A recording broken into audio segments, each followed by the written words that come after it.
না ভাই, ইয়াজিদকে আহলুস সুন্নাহ ওয়াল জামাতের কেউ কাফের হয়ে গেছে এটা বলে না।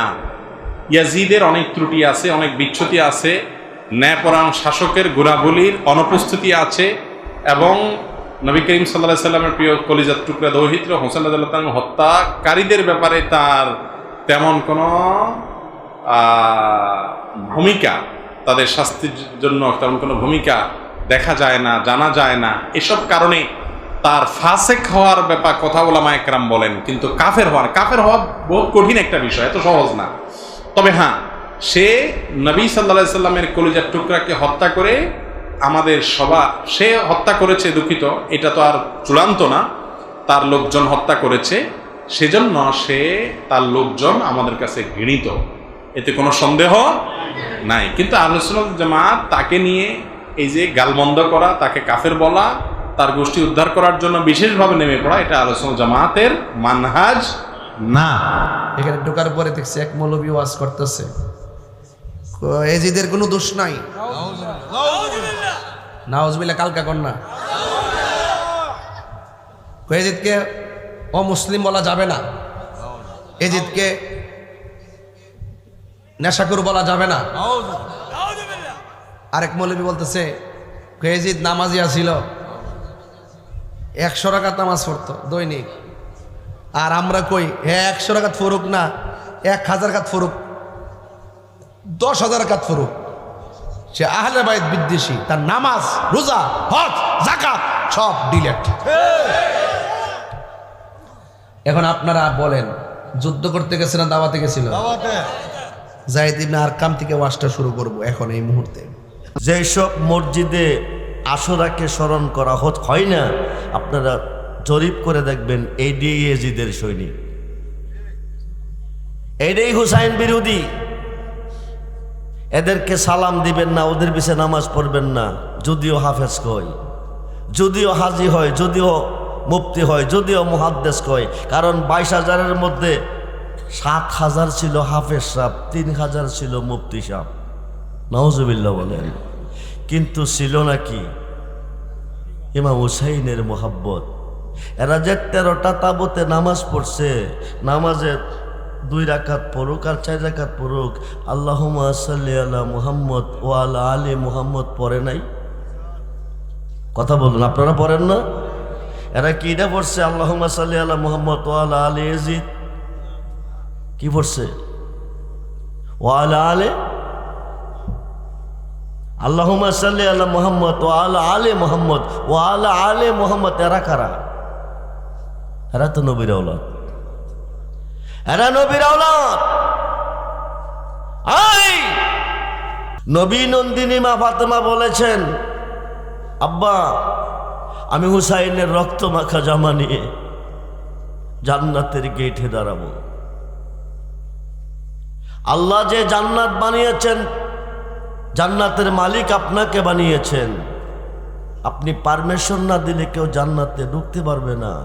আমি ফাতেমা কথা দিছি, আমার বাবা হুসাইনের রক্ত মাখা জামা নিয়ে আমি জান্নাতের গেটে দাঁড়াবো। যতক্ষণ পর্যন্ত আমার বাবা হুসাইনের মোহাব্বতে চোখ দিয়ে পানি জড়াইছে পৃথিবীর জমিনে, এরা যতক্ষণ পর্যন্ত জান্নাতে প্রবেশ না করবে, আপনার একটা উম্মতকে আমি জান্নাতে ঢুকতে দিব না। যখন সুবহানাল্লাহ। আমরা হুসাইনের ভালোবাসা চাই কি চাই না? দুহাত তুলে দেখান, চাই কি চাই না? নারায়ে তাকবীর, নারায়ে রিসালাত, নারায়ে গাউসিয়া। আহলে সুন্নাত ওয়াল জামাত মুসলমান ইমাম হুসাইনকে শহীদ করে 31 থেকে 36টা তলোয়ারের শির মোবারকে আঘাত করে নিয়ে যাচ্ছে দামেস্কের দিকে। আওলাদে রাসূলের নারীগণকে বন্দি করে নিয়ে যাচ্ছে। তাদের চোখের সামনে শির মোবারক থেকে টপ টপ টপ টপ তাজা রক্ত পড়তেছে। এরা আনন্দ করে যাইতেছে। আজকে এই মুসলমান আপনাদের তারাহলাতেও আছে, পানিশ্বরও আছে, বাংলার প্রত্যেকটা আনাচে কানাচে আছে। যেসব মসজিদে আশুরাকে স্মরণ করা হয় না, আপনারা জরিপ করে দেখবেন এইটাই ইয়াজিদের সৈনিক,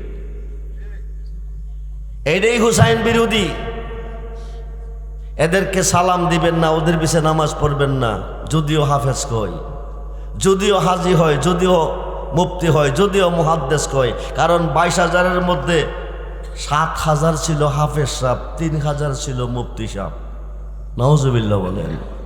কিন্তু ছিল নাকি ইমাম হুসাইনের মোহাব্বত।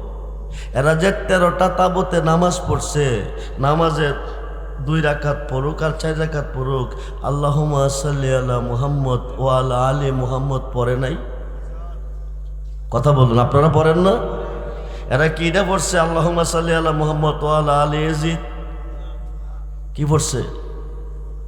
ওয়া আলা আলি,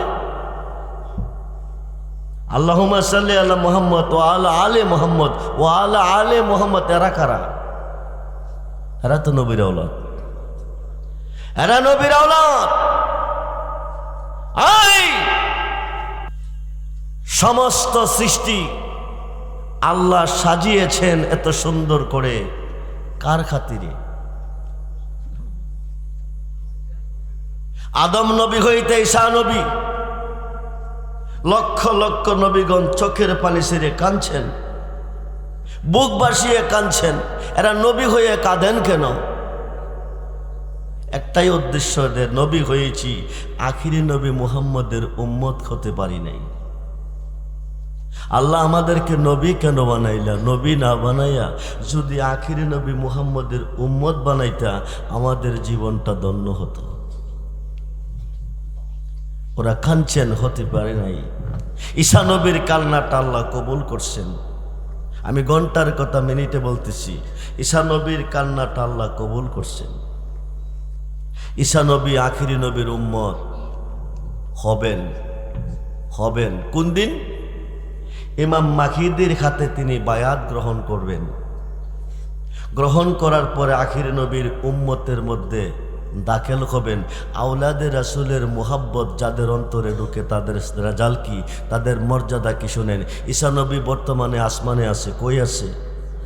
ইমাম মাহাদির হাতে বায়াত খাওয়ার পরে তিনি 45 বছর রাষ্ট্র পরিচালনা করবেন, বিয়ে শাদী করবেন। ইন্তেকালের পরে আমার নবীজির রওজা মুবারকের পাশে 2 জন জলিল কদর সাহাবী, হযরত আবু বকর সিদ্দিক এবং খলিফাতুল মুসলিম হযরত ওমর ফারুক রাদিয়াল্লাহু তাআলা, 2 জনের মধ্যে একটা খালি জায়গা আছে। ওই জায়গাটার মধ্যে ঈসা নবীকে দাফন করা হবে। এই মর্যাদা তখনই পাবেন যখন আওলাদে রাসূলের হাতে হাত দিয়ে বায়াত গ্রহণ করবেন। যেরকম সুবহানাল্লাহ। খুব মনোযোগ।